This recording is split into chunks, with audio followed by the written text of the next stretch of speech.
What's going on, everybody? Eric here next to me. I'm Perry, back. yeah, he's back. I'm back from Oregon. I'm back from Reno. That's been forever. I feel like you've been fucking that you haven't been here. For some reason, I thought it was sooner, but I'm completely wrong apparently. Nope, I've been out on the fucking West Coast. But even though Eric's back, Perry can't be here, unfortunately, because he is a manager at a theater and he had to close. So it sucks because I think out of all of us, he was probably the most excited to see this film. See The Irishman, yeah. Yeah. The Irishman. That's the movie that we're talking about. But yeah, sorry, Perry. It sucks. I really wish you were here to fucking talk about it. But right now it's just gonna be me and Eric. So. By the way, really quick, because since nobody knows my thoughts, Lighthouse 10 out of 10, Parasite strong 9 out of 10. And that's what I'll say. Well, there you have it, guys. Incredible films. There you have it. If you haven't followed him on Letterboxd, please do. It's Melancholia. It's Melancholia _ I'll put a link in the All right, thank you. description box. So yeah, we went to go see The Irishman, guys. Definitely one of the most anticipated films of the year for me. It's directed by Martin Scorsese, the legendary Everybody knows Scorsese. him. It's not written by him, actually. It's written by a guy named Steven Zalian. Yeah, something like that. I think that's his name. So, props to him there. It's kind of weird. Usually Marty writes his own scripts, I think. Yeah, it feels like a Scorsese movie. For yeah, sure. it does. I mean, it doesn't have nearly as much F-bombs in it. Just usually, I think that was. There was still a lot. There was still a good amount, but like compared to like Goodfellas or Wolf of Wall Street, it's like nothing. But yeah. So we got to see The Irishman in theaters because luckily we live close to a city that got it. So it's gonna be on Netflix for everybody on the 27th, I believe, of November. Yeah. So be on the lookout for that when it comes out. But incredible cast. Yeah, incredible cast. It's got Al Pacino, Robert De Niro, Joe Pesci, and Harvey Keitel. Harvey Keitel. Yeah. He's not in it much, but when he's in it, he's pretty fucking awesome. He's pretty good. Yeah, so obviously stellar cast. That's what I mean. The whole ensemble here is what people really want to see this film for. The fact that it's directed by Martin Scorsese. It's a mob movie too. It's a mob movie, and it has these three phenomenal actors that everybody knows is great in mob films. Al Pacino has never been in a Martin Scorsese film too, so that's crazy. That was an insane thing for people. But yeah, so this movie is 3 hours and 30 minutes long. Yep. So I think that's the longest film I've ever sat through in a theater before, ever. I can't think of any film that I've sat for that long in a movie theater. In a movie theater? Yeah, that's the longest for me too. You're probably thinking of John Dielman. Yes, famously, one of my favorite movies, John Dielman, is like 3 hours and 45 minutes long. Yeah. And that's just where a woman cooks and cleans, so. But apparently it's a masterpiece. Oh, yeah, it totally is. I'll watch it one of these days. Anyways. Yeah, so it's a 3 hour and 30 minute film. And so I would say that if you can watch this in a theater, you should go watch this film in a theater. Please do, yeah. It's definitely a film that deserves to be watched in a theater setting for sure. And just thoughts coming right out of the gate, guys. I mean, it's a pretty damn good film. I thought it was pretty great. Obviously, the performances in this film are incredible. I mean, it's obvious. But Robert De Niro is fantastic as usual. Joe Pesci is pretty subdued in this, but really just menacing as well. Like he's just like the crazy mob guy who just doesn't give a shit about anything. You think I'm a clown? I'm here to amuse you? I fucking love that scene. Yeah. Yeah, usually he's that kind of character, but here he's a bit more subdued and laid back, but nonetheless, he's still a menacing character. He's very meticulous. He's just sitting there, and you feel his fucking threatening aura, and that he can fucking call the shots and get rid of you. But he's not the one. I mean, I'm not gonna go and spoil it, but just know that he's not the crazy guy he always was in previous Scorsese films. Exactly. Yeah. He's great though. He's really great. But guys, we gotta talk about Al fucking Pacino in this. He's fantastic. Holy shit. Al Pacino in this was incredible. It's just so nice to see him at his age play a role in a film that is, first of all, it's a great film, but his performance in this is just so incredible. In my opinion, he needs to be nominated for Best Supporting Actor. I agree with that. He blew me away in this film, as I think he's going to blow most people away when they watch it. He was my favorite character in this film. I think Eric... Mine too. Same with Eric. Yeah, favorite performance and favorite character in the film. Yeah, he was just phenomenal in this film. Just like, probably my favorite performance from him besides this film is probably still Scarface. You gotta watch Scarface. I've never seen Scarface. I've never seen Godfathers. Oh my god. You have to watch all those films, but like if you want, in my opinion, his performance in Scarface is just so fucking iconic and it's so entertaining to watch. But never mind, his performance in The Irishman is absolutely incredible. His character is incredible. He reeks of authenticity throughout this entire film. For sure. And that's what I loved about his character so much. And on to another thing. This film has some amazing scenes in it. Just like every Scorsese film, it definitely has a nice handful of scenes that is just gonna wow you, because it's just the dialogue delivery, the performance, the conflict at hand, just the entire scenario that's being portrayed in the scene is just incredible. It's really nail-biting at times. It's really engaging at times. And this film definitely has those scenes that you would want out of a Martin Scorsese film.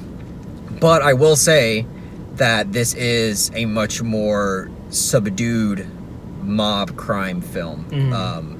At least when it comes for Scorsese standards.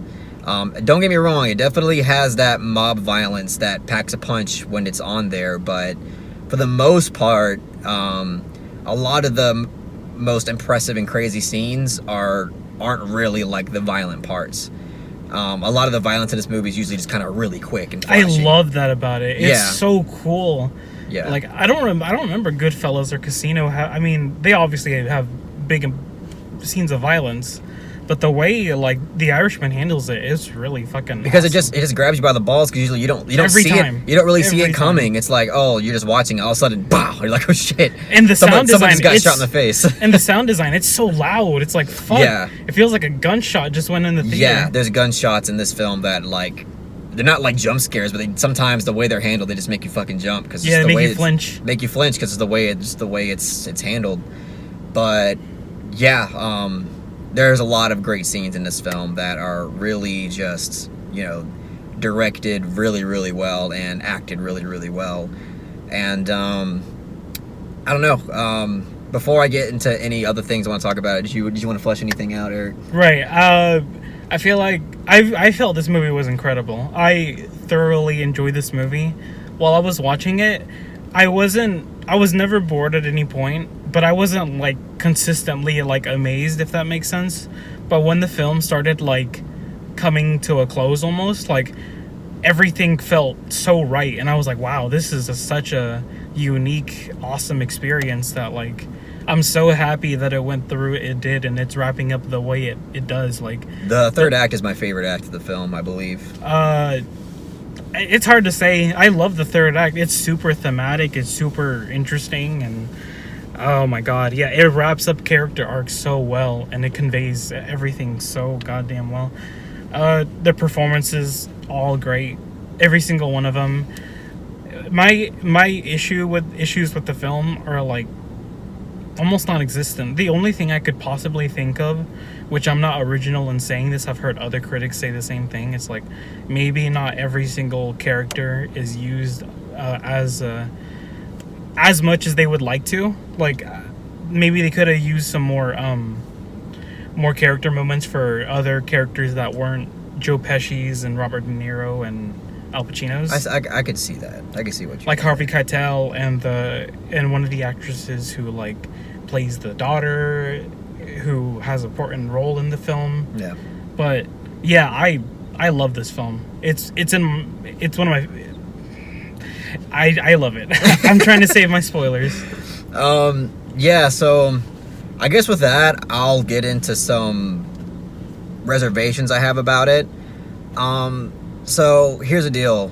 The film is 3 hours and 30 minutes long, and this is where me and Eric might disagree here, but in my personal opinion, I don't really think it needed to be that length, because there was the first act I really enjoyed. I thought it was really tight, really engaging, and then I don't know if this is all like the second act, but it gets to like the middle of the film, and it goes on for a good like 35 to 40 minutes, it feels like, and it just didn't engage me in the way that like I would hope that it would, because this is a really long film, and I was hoping the whole time that I wasn't gonna notice the length, and it was just gonna like engage me the whole time, and I wasn't gonna just wanna hope the movie was over. Not that I really hope the movie was over or anything, but there are moments where I was kind of hoping that it would just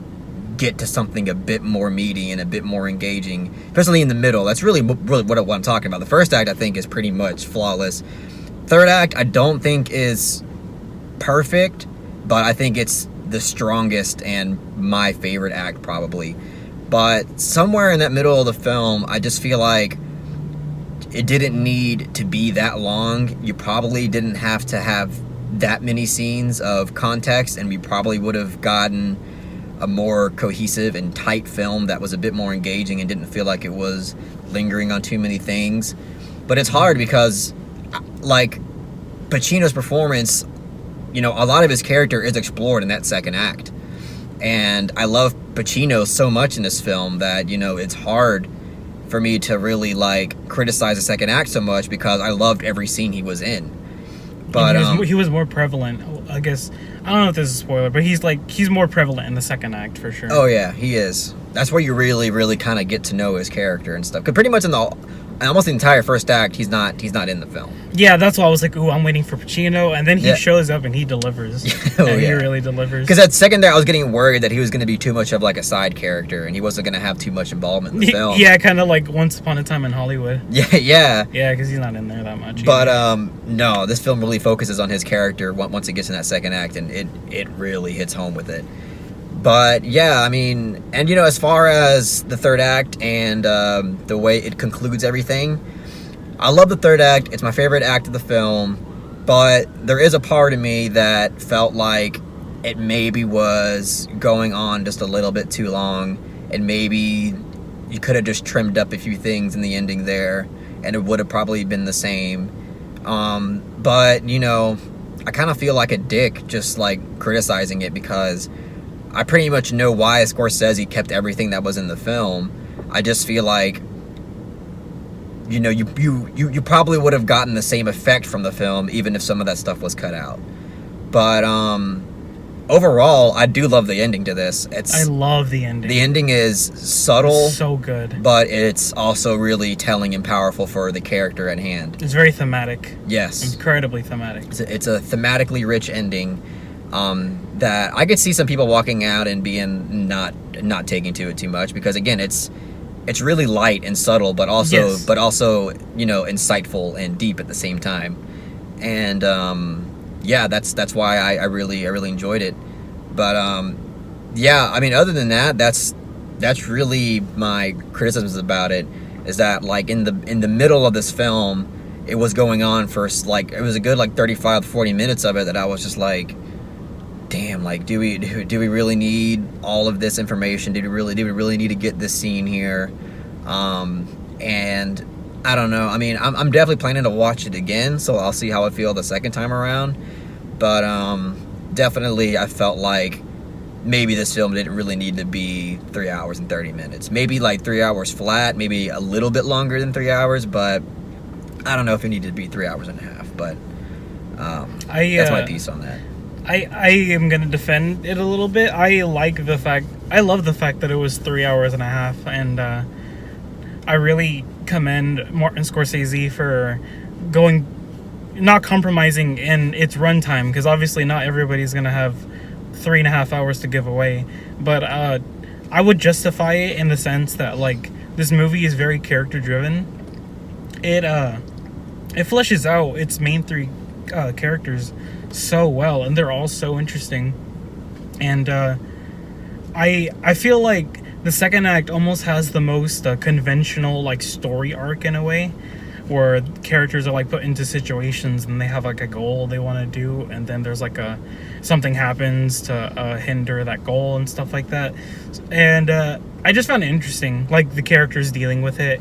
And it might be the weakest act, but to me, not by much. I really enjoyed the second act too because of that reason. And I love that this movie is just so mature, and so it almost kind of subverts expectations if you just think about Goodfellas in a way. Yeah, I would say don't go into this expecting a Goodfellas type mob movie. Yeah, I don't, for sure. It's pretty different in a lot of ways. I mean, it's similar in some ways in terms of like narration and the directing style and whatnot, but like as far as like the actual content itself and the approach, I feel like is quite different. The pacing. Yeah, pacing and too. the tone even. It's not as like eventful as a Goodfellas movie to where like each scene is like topping the other and it's like, holy shit, that happened, holy shit, that's really cool. It's not like that kind of film. This is a very like it takes a lot of time to build on context, build on character, and not that Goodfellas doesn't, it does that, but it's definitely, like I said, it's just more eventful. Like things are happening that are much more entertaining, like in your face, that are really engaging. Yeah, Goodfellas, you're like watching you're watching a whole like mob story, but you're watching three main men, like knowing if you cross them wrong, like you get scenes like where they just fucking relentlessly beat you the fuck up or kill you like incredibly brutally. And this film is like, it's three characters and they're just trying to, they mean like serious business. Like all the implications of like Goodfellas and stuff, they're like there, but they're not in the forefront. It's more about like the implications and the psychology of the characters in a way. Yeah. And I really enjoy that. I thought it was very interesting because we already have Goodfellas and Casino, which, by the way, I prefer Casino. Yeah, I love Casino, but like, fuck, man, Goodfellas is great. That's a film that I would pretty much call perfect. I don't really have any fucking problem with Goodfellas. Casino, you know what? I haven't seen Casino enough times. I think very long. I watched Casino, I think, one time fully, like in one sit-down session, and then every other time when I've watched it, I've always come in like halfway or some shit. So the thing is, like, my main issue with Casino is that it's just like too much like Goodfellas. Yeah, and people are either going to be like, "Oh, Casino is just a worse version of Goodfellas," or it's just a better version of Goodfellas. So, I mean, it's so similar in terms of, again, the style of it, but it's like the content is still quite different from Goodfellas. Yeah, it is. But anyways, back on track. I don't have much to complain about The Irishman. To me, my experience is just like what this film is gonna go for. It's either gonna work for you or it's not. You might not hop on board with its slower pacing and its more mature mob storytelling, but I was on board. I really appreciated it, and I'm not gonna rewatch this movie as much as I do other Martin Scorsese films, like King of Comedy or I was thinking about that too when I got out. I was like, am I really going to see myself coming back to this often? And I don't think I will. I mean, again, I'm going to watch it again whenever it comes out on Netflix or whatever. But I mean, after that, I'm probably not going to see this movie in a very long time. Yeah, I don't know. I still enjoyed my experience. Like, you know, Dogville is a movie that I'm not going to rewatch as much as I watch Climax, but I still consider Dogville like my favorite movie. But that's just, you know, rewatchability is not the be-all, end-all, in my opinion.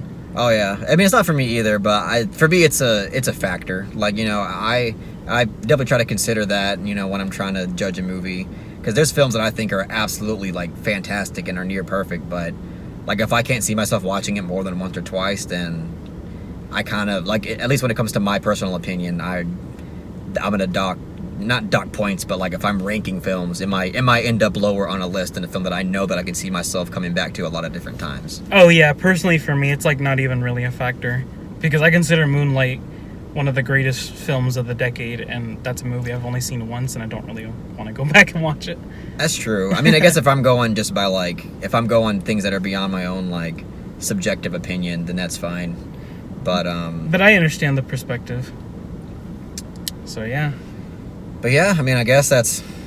is that it? I'm trying to think of anything else, but... It's a 3.5-hour film, but, like, you know, it takes its time, and there's a lot of great scenes that we don't want to spoil, and... Yeah. If you want a nice, slow burn, slow slower but still great Martin Scorsese film. A really mature film too. Yeah, you can go watch it. Like I can see people like, you know, if you just want to go see a mob movie with Robert De Niro and Al Pacino and Joe Pesci, I could see some people like if that's the only thing you're going into this movie with, you might come out really like not liking it that much.